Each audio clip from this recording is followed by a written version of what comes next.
जय हिंद दोस्तों। मैं सत्येंद्र यादव आज लेके आया हूँ विश्व की नदियों का सेकंड पार्ट। आज अपन विश्व की नदियों की विशेषताएं पढ़ेंगे, जिसमें मैं आपको बता दूं कि ये जो आपको मानचित्र दिख रहा है, ये एक मैपिंग है जो अपन लास्ट क्लास में पढ़ चुके हैं। आज इसमें अपन डिटेल में नदियों के बारे में पढ़ेंगे।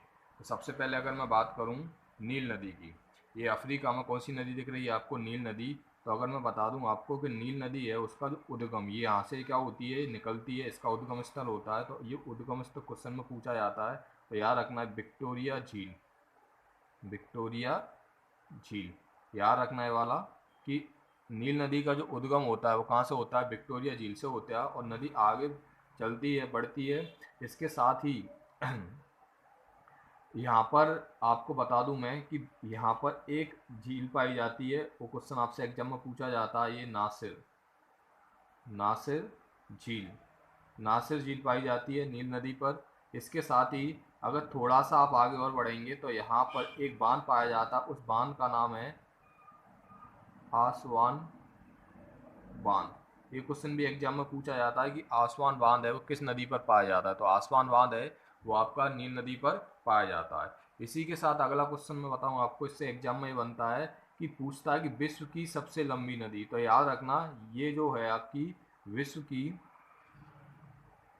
की सबसे लंबी विश्व की सबसे लंबी नदी भी कौन सी है? नील नदी है। याद रखना मोस्ट आईएमपी क्वेश्चन में पूछा जाता है कि विश्व की सबसे लंबी नदी कौन सी है। तो विश्व की सबसे लंबी नदी कौन सी है? नील नदी है। इसी के साथ में दोस्तों अगर बात करूं तो एक क्वेश्चन एग्जाम में आता है कि मिस्र को नील नदी का उपहार कहा जाता है। यहाँ पर आप जैसे ही आगे जाएंगे तो यहाँ पर एक एक देश मिलेगा आपको, ये वाला देश, और इस देश का नाम है मिस्र।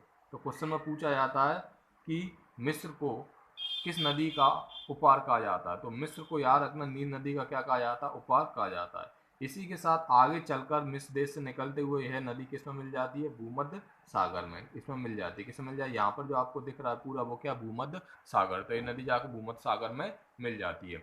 अब मैं अगर दूसरी नदी की बात करूँ तो ये नाइजर नदी। नाइजर नदी यहाँ से निकलती है और आगे बढ़ते हुए गिनी की खाड़ी में, यहाँ पर जो आपको दिख रहा है वो क्या? गिनी की खाड़ी। तो याद रखना खाड़ी गिनी की खाड़ी में नदी जाकर गिर जाती है। इसी के साथ दोस्तों नाइजर नदी को पाम तेल की अधिकता के कारण तेल नदी भी कहा जाता है। आपसे क्वेश्चन में पूछे तो तेल पाम तेल की अधिकता के कारण इस नदी को तेल नदी भी कहा जाता है। अगर आपसे एग्जाम में क्वेश्चन पूछा जाए कि तेल नदी किसे कहा जाता है, तो याद रखना तेल नदी है वो किस नदी को कहा जाता है? नाइजर नदी को कहा जाता है। और यह नाइजर नदी कहाँ गिरती है? गिनी की खाड़ी में गिरती है। इसके साथ अगर मैं अगली नदी की बात करूं मैं, तो अगली नदी है ये जायरे नदी। जायरे या कांगो, इसके दो नामों से जानी जाती है, या तो जायरे नदी के नाम से या कांगो नदी के नाम से। अब मैं इसकी बात करूं तो यहाँ से मोस्ट इंपोर्टेंट क्वेश्चन बनता है कि जायरे या कांगो है वो विषुवत रेखा या भूमध्य रेखा को दो बार काटती है। कहने का मतलब है, अगर आप देखेंगे, जब मैं आपको अच्छा से रेखा और देशांतर रेखा पढ़ाएंगे जब आपको पता चलेगा, ये जो लाइन मैंने खींची है ये 0 डिग्री होता है, और इस लाइन को बोलते हैं अपन भूमध्य भूमध्य रेखा या विषुवत रेखा। ये जो रेखा है 0 डिग्री पर, ये अक्षांश रेखा होती हैं। ये 0 डिग्री पर जो रेखा उसको भूमध्य रेखा, विषुवत रेखा कहते हैं। इसी के साथ यहाँ पर ऊपर अगर आप जाएंगे अपन तो 23.5 डिग्री पर, 23 हाफ डिग्री पर रेखा पाई जाती है, उस रेखा को बोलते हैं अपन कर्क रेखा। कौन सी रेखा बोलते हैं? कर्क रेखा। इसी प्रकार नीचे अगर बात करेंगे तो 23 हाफ पर जो रेखा पाई जाती है उसको बोलते हैं अपन मकर रेखा। तो ये याद रखना तीन रेखा पाई जाती है, 0 डिग्री पर पाई जाती है भूमध्य रेखा, और 23.5 डिग्री पर पाई जाती है कर्क रेखा, और 23.5 पर नीचे पाई जाती है मकर रेखा। अब यहाँ पर मैं आपको बात बताऊं कि जो आपकी जायरे या कांगो नदी है विषुवत रेखा को दो बार काटते। कहने का मतलब है यहाँ से विषुवत रेखा आएगी ऐसे 0 डिग्री, और ऐसे आते हुए देखो, अब यहाँ पर देखें आप नोटिस करें कि ऐसे जाएगी ये विषुवत रेखा। ये वाली 0 डिग्री की है, मैं आपको अच्छे डिटेल में भी पढ़ाएंगे, अलग से लेक्चर बात करेंगे इसमें। तो यहाँ से एक ऐसे लाइन आती है 0 डिग्री की लाइन, तो यहाँ पर देखो ये जो जायरे नदी है 2 बार कट गई, एक बार तो विषुवत रेखा ने यहाँ पर काट दिया उसको और एक बार यहाँ पर। तो एक क्वेश्चन बनता है कि कौन सी ऐसी नदी है जो विषुवत रेखा को या भूमध्य रेखा को 2 बार काटती है, तो उस नदी का नाम है, याद रखना, कांगो या जायरे नदी। अगर मैं आगे बात करूं आपसे, ये याद रखना कि विषुवत रेखा को, विषुवत रेखा 2 बार काटती है, 2 बार क्या करती है, काटती है। अगर मैं आगे बात करूं जाम्बेजी नदी, तो जाम्बेजी नदी से 2 क्वेश्चन बनते हैं। एक बनता है आपका कि विक्टोरिया जलप्रपात और कबीरा बांध। तो आपको मैं बात बता दूं कि यहाँ पर जो बांध है आपका, और सॉरी यहाँ पर कबीरा, यहाँ पर जो बांध है वो कबीरा बांध है, और एक कबीरा बांध कहाँ पर है, जाम्बेजी नदी पर। इसके बाद मैं यहाँ पर बात करूँ तो यहाँ पर कौन सी, मैंने बोला था आपको विक्टोरिया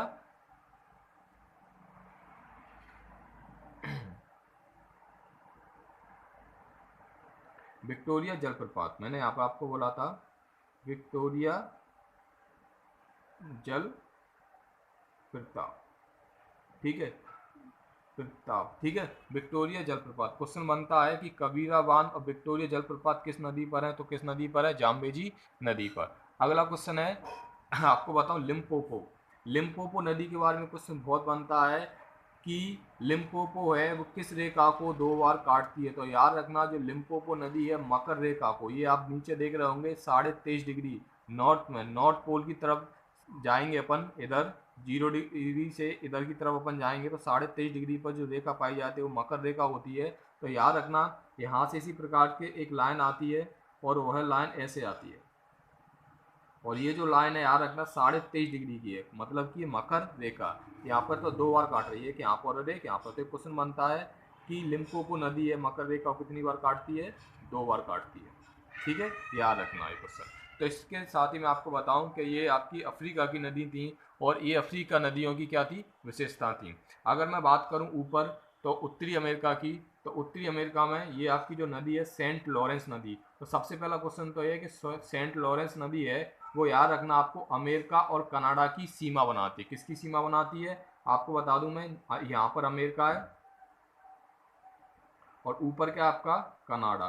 तो याद रखना सेंट लॉरेंस नदी है वो अमेरिका और कनाडा की क्या बनाती है, सीमा बनाती है। इसके साथ ही एक क्वेश्चन और बनता है कि इस नदी से व्यापार होता है, इस नदी से व्यापार मतलब क्वेश्चन बनता है व्यस्तम आंतरिक जल परिवहन मार्ग। यहाँ पर क्या होता है, जहाजों की सहायता से यहाँ पर यातायात और व्यापार होता रहता है, बहुत सारे देश यहाँ से व्यापार करते हैं इस नदी के की मदद से। व्यस्तम आंतरिक जल परिवहन मार्ग, ठीक है, याद रखना सेंट लॉरेंस नदी है यह व्यस्तम आंतरिक जल परिवहन मार्ग, मतलब कि जहाजों की सहायता से यहाँ पर व्यापार करा जाता है इस नदी की मदद से। इसके बाद अगर मैं दूसरी नदी की बात करूँ मैं आपसे, मिसिसिपी, मिसिसिपी नदी को विश्व का सबसे बड़ा नदी तंत्र बनाती है। याद रखना दोस्तों मोस्ट आईएमपी क्वेश्चन है कि विश्व का सबसे बड़ा नदी तंत्र, विश्व का सबसे बड़ा नदी तंत्र बनाती है।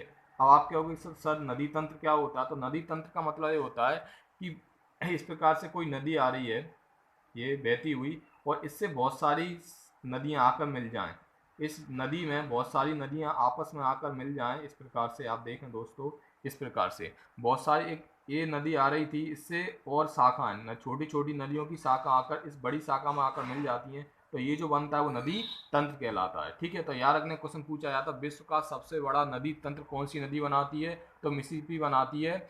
और याद रखना यहाँ पर देखो, आप यहाँ पर देखें नीचे यहाँ पर बनेगा जो, तो याद रखना यह नदी पक्षीपात डेल्टा बनाती है, मतलब कि यह नदी है आपका कैसा, पक्षीपात, पक्षी, बहुत मोस्ट आईएमपी क्वेश्चन है, पक्षीपात डेल्टा बनाती है।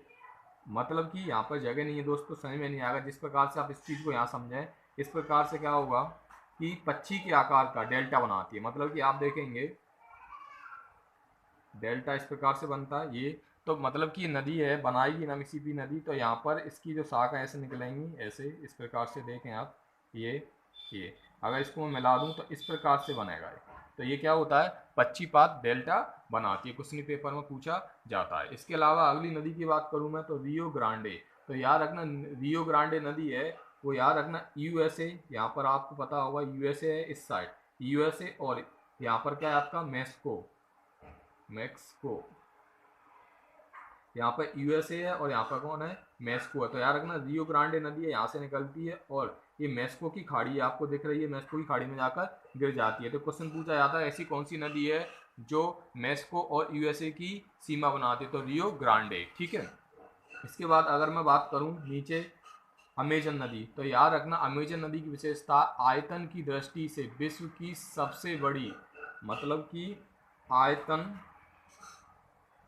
की दृष्टि से, आयतन की दृष्टि से विश्व की सबसे बड़ी, लंबी नहीं दोस्तों, बड़ी, ठीक है। सबसे लंबी नदी तो कौन सी नदी है, नील नदी है। लेकिन आयतन की दृष्टि से मतलब कह सकते हैं कि कोई चीज़ होती है इसमें कितना आयतन आ सकता है, तो आयतन की दृष्टि से विश्व की सबसे बड़ी नदी, और साथ में ही विश्व की सबसे लंबी सेकंड नदी, दूसरे नंबर की यह विश्व की सबसे लंबी नदी है। पहली नदी कौन सी है, नील नदी, लेकिन साथ में विश्व की सबसे लंबी नदी भी है। तो याद रखना आयतन की दृष्टि से विश्व की पहली नदी है, क्वेश्चन आपसे पेपर में पूछा जाता है। तो लोग यहाँ पर कंफ्यूज हो जाते हैं, स्टूडेंट कंफ्यूज हो जाते हैं कि नील नदी अमेजन नदी में अंतर है कि ये विश्व की सबसे लंबी नदी है, लेकिन यह लंबाई में सेकंड नंबर पे आती है, मतलब इसका सेकंड स्थान है, लेकिन आयतन की दृष्टि में यह विश्व की सबसे बड़ी नदी है, ठीक है।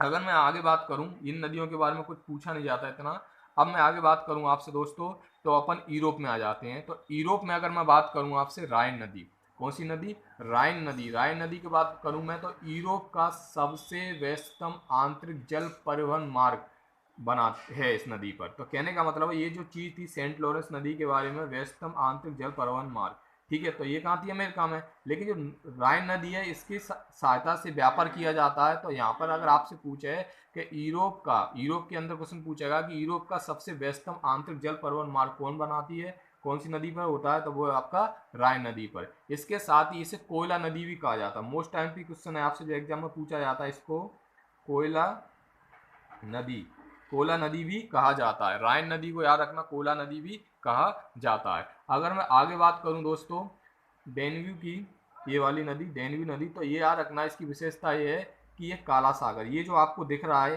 तो ये क्या है आपका काला सागर। तो इस काला सागर में बहुत सारी नदियाँ गिरती हैं, जैसे कि डेन्यू है, निस्टर है, नियर है, डॉन है।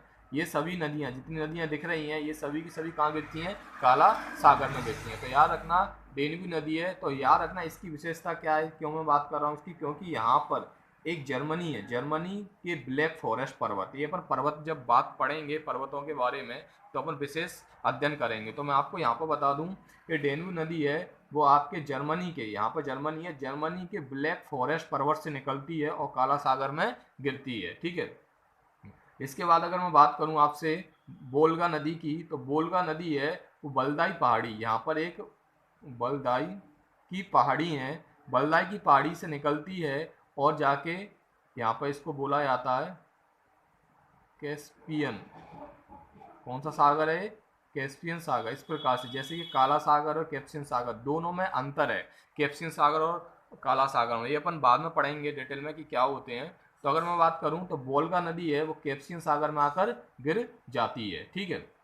और आपको बता दूं कि यूरोप की सबसे लंबी नदी याद रखना कौन सी है, बोल्गा। तो ये क्वेश्चन भी पेपर में पूछा जाता है, यूरोप की सबसे लंबी, यूरोप की सबसे लंबी नदी, यूरोप की सबसे लंबी नदी कौन सी है, वोल्गा नदी है। इसके बाद अगर मैं दोस्तों बात करूं आगे आपसे एशिया की नदियों की बात कर लें अपन, तो यहाँ पर मैं बात करूं आपसे मेकोंग, मेकांग है, मेकांग नदी है, यह दक्षिण पूर्वी एशिया की सबसे लंबी नदी, मतलब कि देखिए अगर मैं बात करूं ये दक्षिण है और ये क्या है, पूर्व है, तो दक्षिण पूर्वी मतलब कि ये वाले भाग की, ठीक है, ये दक्षिण पूर्वी एशिया की सबसे लंबी नदी है, याद रखना है कौन, मेकोंग। इसके बाद अगर मैं बात करूं यहाँ पर एक नदी है जो मैं बनाना भूल गया, यहाँ पर एक नदी है उसका नाम है आपका अमूर, ये यहाँ पर ऐसे बहती है, ये नदी है, मैं बताना भूल गया था कल आपको, अमूर नदी। तो ये अमूर नदी की विशेषता मैं आपको बता दूं, ये अमूर नदी है, ये चीन और रूस की क्या बनाती है, सीमा। याद रखना, ये चीन और रूस की क्या बनाती है, चीन और रूस की क्या बनाती है, सीमा बनाती है। अगर मैं आगे बात करूं दोस्तों, यहाँ पर एक नदी और आएगी जो कि आप थोड़ा देखें, यहाँ पर मेकोंग के इधर, ये भी मैं कल बताना भूल गया था आपको, इस नदी का नाम है,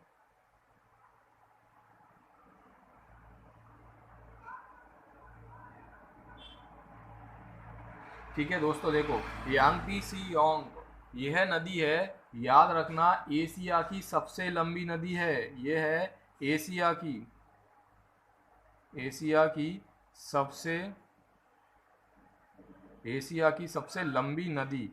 याद रखना इसका नाम थोड़ा चाइनीज टाइप से है, तो याद रखना एशिया की सबसे लंबी नदी है, ये पूछा जाता है आपसे एग्जाम में, ठीक है। और मैकोंग के बारे में बता दें, यहाँ से निकलती है और यहाँ पर ऐसे आके यहाँ गिर जाती है। अगर मैं दोस्तों बात करूँ भारत की नदियों के बारे में थोड़ा, तो याद रखना यहाँ पर भारत के अंदर माही नदी होगी, माही नदी। तो ये जो माही नदी है, यहाँ पर आप देख रहे होंगे, ये माही नदी है, यहाँ पर आके गिर जाती है। तो इस माही नदी की मैं आपको विशेषता बताऊं, यह जो माही नदी है कर्क रेखा को 2 बार काटती है। जैसे कि ये कर्क रेखा, जब अगर मैं ड्रॉ करेंगे तो कर्क रेखा ऐसे जाएगी, ऐसे, तो इस माही नदी को कितनी बार काटेगी, 2 बार। तो याद रखना कर्क रेखा को 2 बार काटती है, ये याद रखना आप कि ये माही नदी है वो कर्क रेखा को कितनी बार काटती है, 2 बार काटती है। मोस्ट आईएमपी क्वेश्चन पेपर में बनता है। अगर मैं आगे बात करूं आपसे साथ में ही, तो ये गंगा नदी है, ये ब्रह्मपुत्र नदी है, और ये सिंध नदी, और ये कौन सी नदी है, नर्मदा नदी है। इसके बाद अगर मैं बात करूं आपसे ये आपकी कौन सी नदी थी, ऑस्ट्रेलिया और मर्रे की, ठीक है। तो दोस्तों इसी के साथ मैं अगर बात करूं, यहाँ पर ये मैंने बनाया है 0 डिग्री भूमध्य रेखा या विषुवत रेखा बोलते हैं, 23.5 डिग्री कर्क रेखा और 23.5 डिग्री मकर रेखा, ये ऊपर 23.5 और 23.5 नीचे। तो याद रखना आप अभी बताइए मुझे, कर्क रेखा 23.5 डिग्री कर्क रेखा से कौन सी नदी गुजरती थी। तो मैंने आज आपको अभी बताया था कि कर्क रेखा से कौन सी नदी गुजरती थी, बताइए। मकर रेखा से कौन से, आपको पता हो, मकर रेखा से जो नदी गुजरती थी, जो मतलब 2 बार काटती थी, कहने मतलब मकर रेखा उस नदी को 2 बार काटती थी, वो आपकी लिम्पोपो, ठीक है। और भूमध्य रेखा को या विषुवत रेखा को 2 बार कौन सी नदी है, पेपर पूछा जाता है, ये आपकी कांगो या जायरे, ठीक है। और कर्क रेखा को 2 बार कौन सी नदी काटती है, वो आपकी कौन सी नदी है, माही नदी है।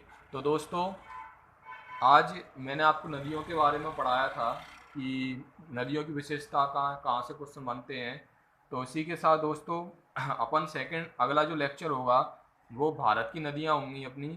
तो नदियाँ पढ़ने के बाद मैं आपको फिर से जियोग्राफी का पहले लेक्चर से पढ़ाऊँगा। उसमें पहले सबसे पहले लेक्चर अपन सिलेबस की बात करेंगे कि अपन क्या क्या पढ़ेंगे, ठीक है दोस्तों। इसी के साथ दोस्तों मैं अपनी वाणी को विराम देता हूँ। जय हिंद दोस्तों। साथ में चैनल को आप लाइक कीजिए, सब्सक्राइब कीजिए, और आपको अगर कुछ लग रहा हो कि मैं कुछ गलतियाँ कर रहा हूँ, अगर सुधार मुझे करना हो, तो आप कमेंट कीजिए प्लीज़। जय हिंद दोस्तों, धन्यवाद।